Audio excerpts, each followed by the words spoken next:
Welcome to a new video. In my previous video, I have taught you about Pandit Gopabandhu Das and his contribution to education.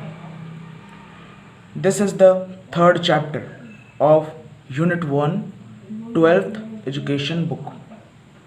So let's know about Sri Aurobindo Ghosh and his contribution to education.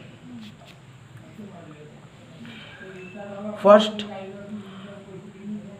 let's know something about his life.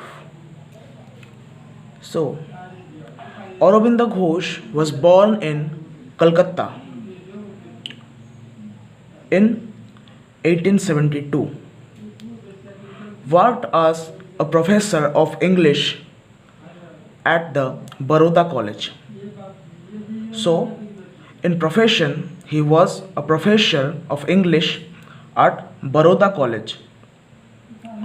After completing a brilliant academic career at Cambridge, so before being a professor, he had a brilliant academic career at Cambridge University. Before long, he was irresistibly drawn towards politics. But even politics did not hold him too long. He turned over a new leaf when he shifted to Pondicherry. There he established an ashram and became a yogi. So Aurobindo initially was drawn towards politics. But politics did not hold him too long. After thinking so much about what to do, what not to do, he came to Pondicherry and he established an ashram and became a yogi, devoting his time to meditation while leading the life of a mystic. He continued reflecting over the most perplexing problems of human life, particularly in the realms of philosophy, education, literature, and mysticism. So, Aurobindo came to Pondicherry. There, he established an ashram and became a yogi. And he devoted his life to meditation, to the supreme reality, the supreme nature of life. And he led a life of a mystic. And to he tried to know what are the perplexing problems of human life, philosophically, educationally, literature, in mysticism field, and so on.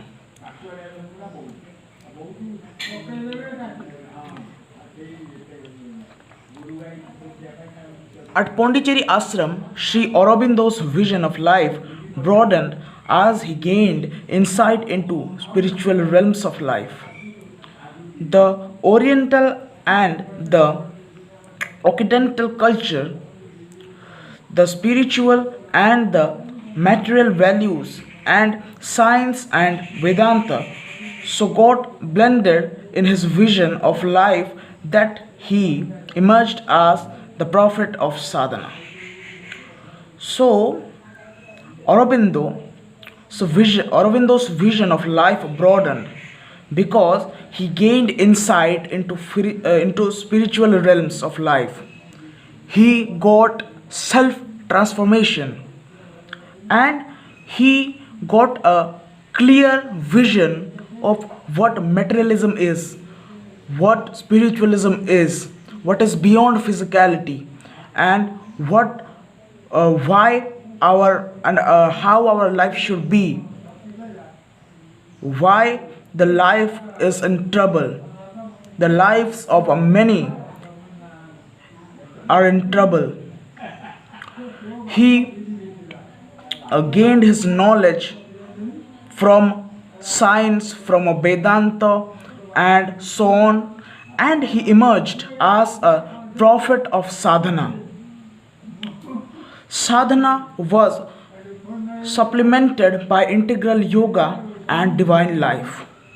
So, Aurobindo, first look how he became so knowledgeable person because he gave priority to spirituality, to insight.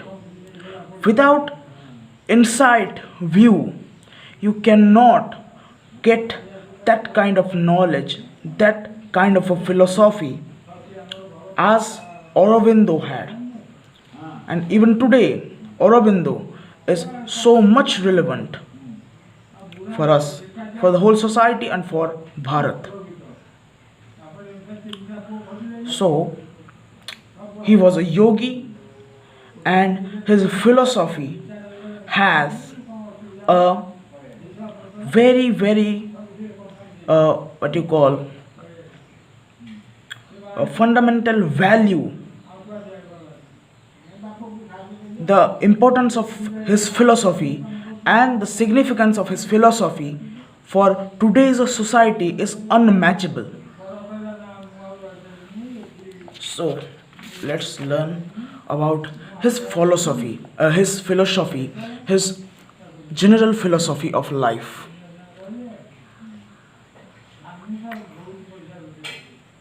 In his philosophy, there are three cornerstones of Indian thought or Bharatiya thought. The three cornerstones of Indian philosophy of life. Okay, I'm adjusting the camera.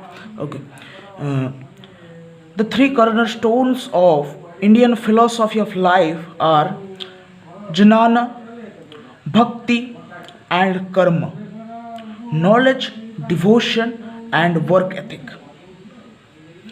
One who resorts to jnana, bhakti, and karma walks on the path of divine.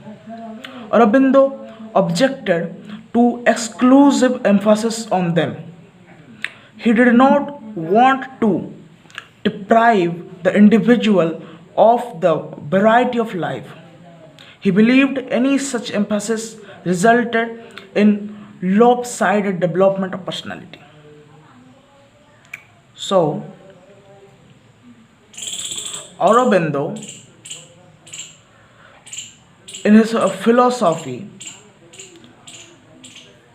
there is a very, very big role of jnana, bhakti, and karma, knowledge, devotion, and work ethics. But he objected to exclusive emphasis on them. He said that you should give a free hand to the variety of life. Not only these three, even these threes are very important, but no one should be limited to jnana, bhakti, and karma.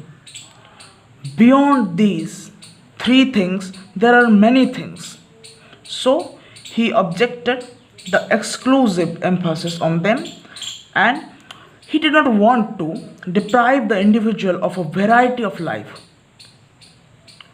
In his philosophy, an individual should know, should gain knowledge about the variety of life, the different realms of life, different dimensions of life, the beauty of life, how life is going on everywhere, how life is throbbing in every body, in a stone, in a tree, in a soil, in a sea, in sky, everywhere life is throbbing. So these threes should not be limited. Okay. Jnana, bhakti, and karma. He did not oppose these three things, knowledge, devotion, and work ethics, but he said that you should not be limited to these three things. Second is integral approach to Indian thought. Aurobindo tried to discover integration in Indian thoughts. He wanted to see life as a whole. He wanted to strike balance in multicolored shades of life. For this, he turned to Gita. So, he wanted to see the life as a whole. So, he turned to Gita. In Bhagavad Gita, Shri Krishna clears all the doubts, all the possible questions which can arise in a human's mind. And that human and Arjuna represents all the questions, all the thoughts of a common human being. And Shri Krishna clears every doubt about life, how it works, and what is the ultimate divine which every life should give effort to acquire. So he turned to Gita, Bhagavad Gita. Life is multicolored for a normal human. But life, if you will see the life nearly, you will know that every life has a similarity. And every life is heading towards a common aim, a common goal, a common nature. That's why Aurobindo had an integral approach to Indian thought. He wanted to tie every aspect of life and make it a whole. Okay. Then 3. Synthesis and understanding. Synthesis and understanding are the basic principles of his philosophy of life. He visualized a synoptic vision of life and universe. This vision emerged from his understanding of Gita. He believed Gita preserves a perfectly equal balance in the world's knowledge, devotion, and work. He said, "He in whom all three meet and become one." He is the Supreme Being, the Purushottama. The words of Swami Shivananda, in the words of Swami Shivananda, Aurobindo is the consummate expression of Indian spirit of synthesis. Okay. So, Aurobindo, in Aurobindo's philosophy of life, he visualized a synoptic vision of life and universe. In his vision, how his vision emerged? His vision emerged from the knowledge he acquired from Bhagavad Gita. In Gita, there is a perfect balance in knowledge, in devotion, and in work ethic, jnana, bhakti, and karma. And in Aurobindo, these three things become one because Aurobindo bothered about how to make the whole thing an integral thing for the divine, to get the divine. So all jnana, bhakti, karma, everything should head towards the ultimate nature of life. That was the philosophy of Sri Aurobindo Ghosh. So Swami Shivananda said that Aurobindo is the consummate expression of Indian spirit of synthesis. What is synthesis? Synthesis is to acquire, to observe the knowledge, and to preserve the knowledge, and to use the knowledge in a right direction to get the here to get the supreme nature of life, and you can call it the divine, you can call it god, you can call it uh, in various names, but that is one thing every life should head towards in Aurobindo's philosophy. Four is basic unity of truth. By synthesizing the conflicting views of Indian thoughts, Aurobindo arrived at the concept of basic unity of truth. He himself put it, first of all, there is undoubtedly a truth, one and eternal, which we are seeking, from which all other truth derives, by the light of which all other truth finds its rightful place in the total scheme of knowledge. So, in Bharat, there are many philosophers, many viewers, many authors, many knowledgeable persons, many sadhus, many sannyasis, many rishis, many what you call jnani people. Bharat is a land of jnanis, and their views, sometimes their views are conflicting with one another. So Aurobindo, by studying all those views, all those conflicting views, he made a concept of a basic unity of truth. Every philosophy talks about ultimate nature of life, talks about divine, the supreme goal, every philosophy. So Aurobindo said that this is the thing which is overlapping, which is coming in every philosophy as the ultimate goal.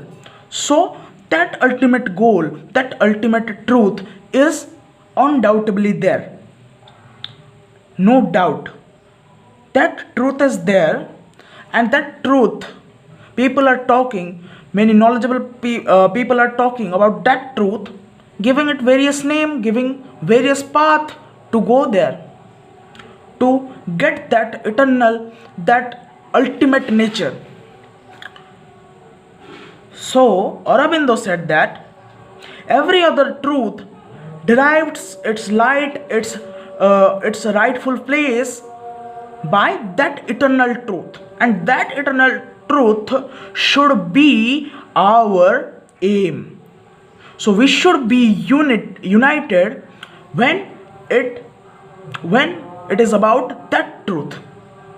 So basic unity of truth, when the ultimate nature, when it is about the ultimate nature, the divine nature of life, we should have unity, because every philosophy of Bharat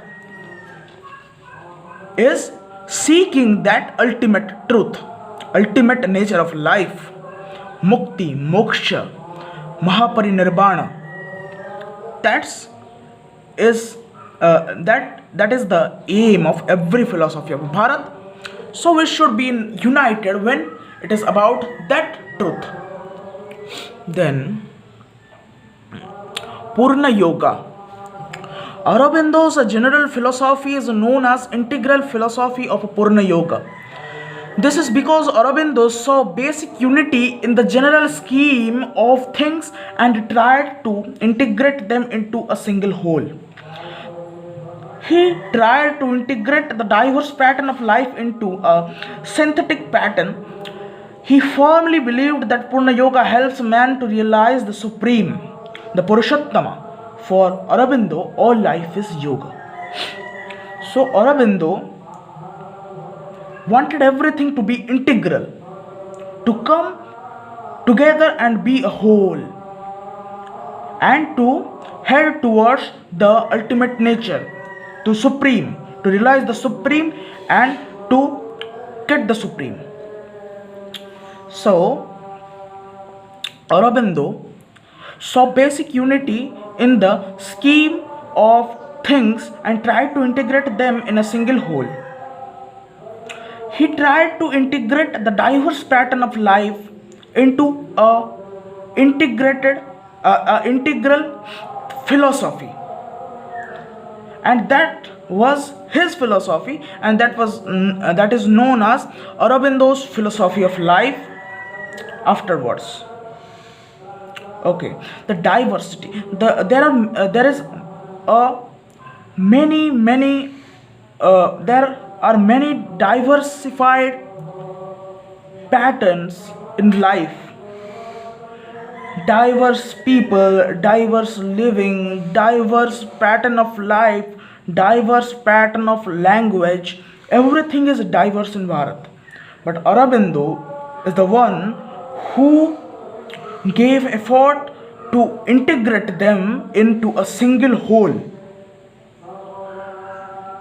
and tried to make the diverse pattern of life into synthetic pattern. And that's why he believed that Purna Yoga. What is Purna Yoga? Purna Yoga means the whole life to live as a yogi. To live as a yogi, whole life is called Purna Yoga.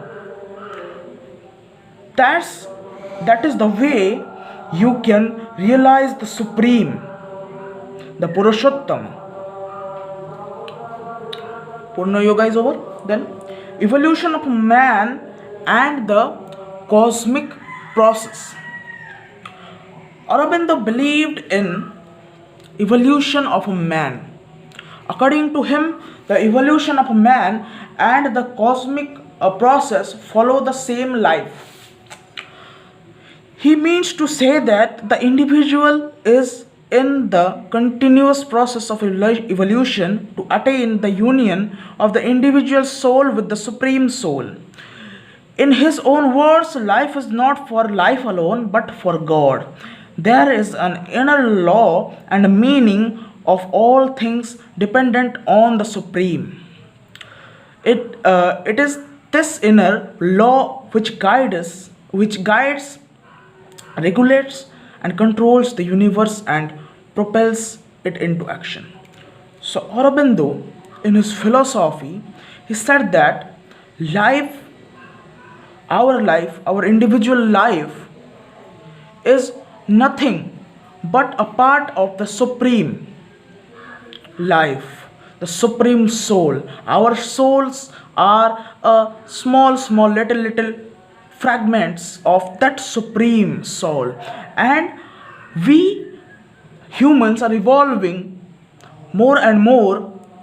Continuously, we're evolving to integrate our soul with that supreme soul, which you can say God, you can say the ultimate truth, you can say it by various names.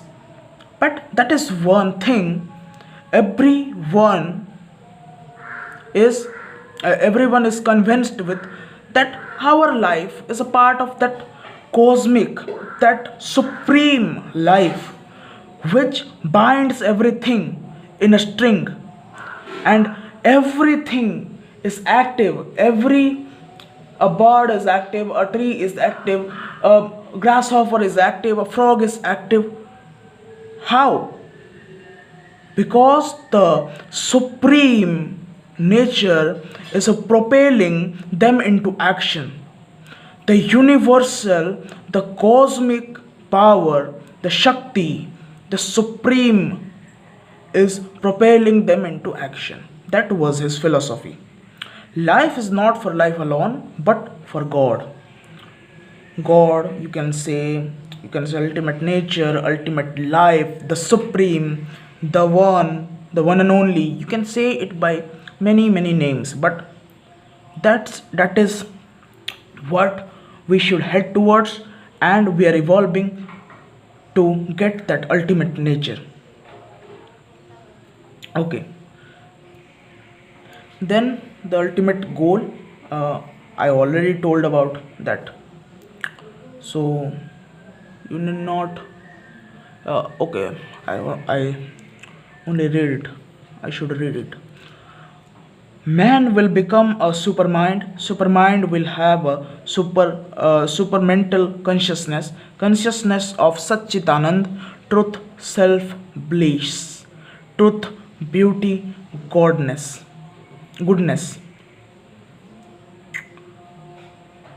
So the aim, the nature of life is like this, that we if we are not willing to head towards that, we will come, punarjanma will happen, and we will anyway go there.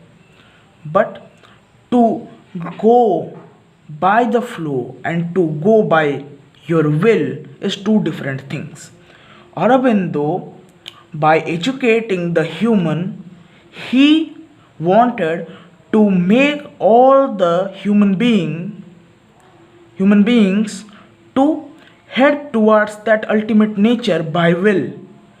And by will, if you head towards that ultimate nature, you will get blissfulness, you will get truth self, you will get bliss, you will get truth, you will get beauty, you will get goodness. Okay. Then the integral man, Aurobindo aimed at the integral man. The superman is the integral man. Integral man is the ideal man, and ideal man alone make a ideal society.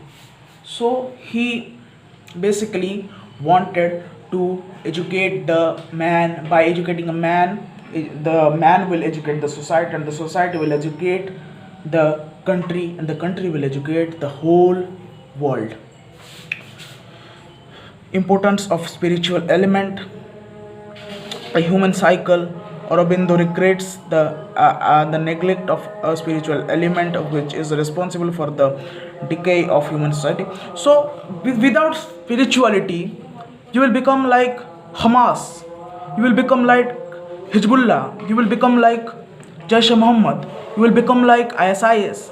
With spirituality, you will become like a sadhu, you will become like a aghori, you will become like a sannyasi, you will become like a blissful man, you will become like Kabir, you will become like Rahim, you will become like the most celebrated yogi, you will become like Shiva, the Adi Yogi. By spirituality.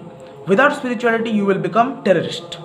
This is the simplest thing to make you understand, make you understood. Okay. 10th point is experience integration. Aurobindo's philosophy is a result of his concept experienced integration. It is synthesis of idealism, realism, pragmatism, and spiritualism. So Aurobindo got his knowledge. How he can say so many things about spirituality, about mysticism, about integration in the super soul, in the supreme nature? Because he experienced the integration of his soul with the ultimate soul, his life with the ultimate nature of life. That's why he can say so confidently, with so much confidence, so much firmness in his words, in his speech, in his philosophy. He got his knowledge from various things. He read many books. He gained his knowledge from uncountable sources. He is a master of gaining knowledge, of taking knowledge from every source, and then he made his philosophy.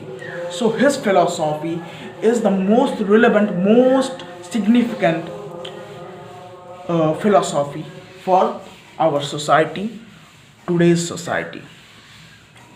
So in my next video, I will teach you about Aurobindo's contribution to education.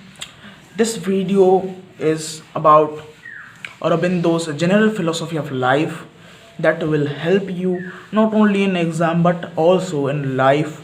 And every student, even every student at you are a student, but before that you are a human. You are a human being, and your ultimate nature, ultimate goal should be to get that ultimate source of life, from where you come and where you will go. You will go there anyway by the flow, but if you go there by will, that will give you blissfulness. And I wish all the students who will watch this video will start his or her spiritual journey, looking inside to know the source of life throbbing in him, in her. And I wish you all attain mukti, you all attain the ultimate nature, you all attain mahaparinirvana, and you all attain bliss. So in my next video I will teach you about Aurobindo's contribution to education. In that video I will teach you about the study of human mind, true basis of education, three focal points: development of spirit, bring out the real man, and education according to child's own nature, perfect liberty to child, moral education, religious education, and so on. This chapter is very long, so videos will come in part. I will see how much I can teach you in the second part. If the second part will be so long, then I will make third part also. So thank you for watching the video.